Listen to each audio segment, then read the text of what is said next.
Hi, I'm Robert Osborne.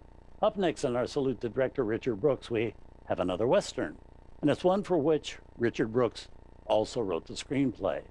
It's called The Last Hunt, is from MGM in 1956, and stars two of MGM's biggest male stars of the 50s, Robert Taylor and Stuart Granger, in what was actually their second film together. 3 years earlier, they'd played siblings in the 1953 adventure film All the Brothers Were Valiant. Well, this next film is one Robert Taylor particularly liked doing because it allowed him to show he could contribute more to a film than just a handsome face, something he'd been fighting his entire career.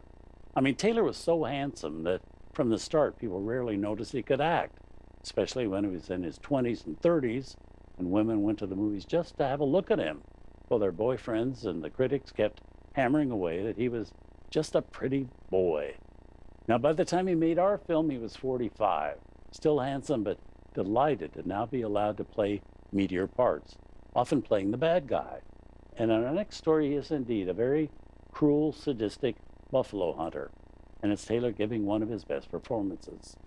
It's a movie that fits in with the psychological high-tension westerns Hollywood was making throughout the 1950s, and it bears the mark of the man who wrote and directed it, Richard Brooks, who just knocked everybody on their ear with his sensational 1955 drama, Blackboard Jungle.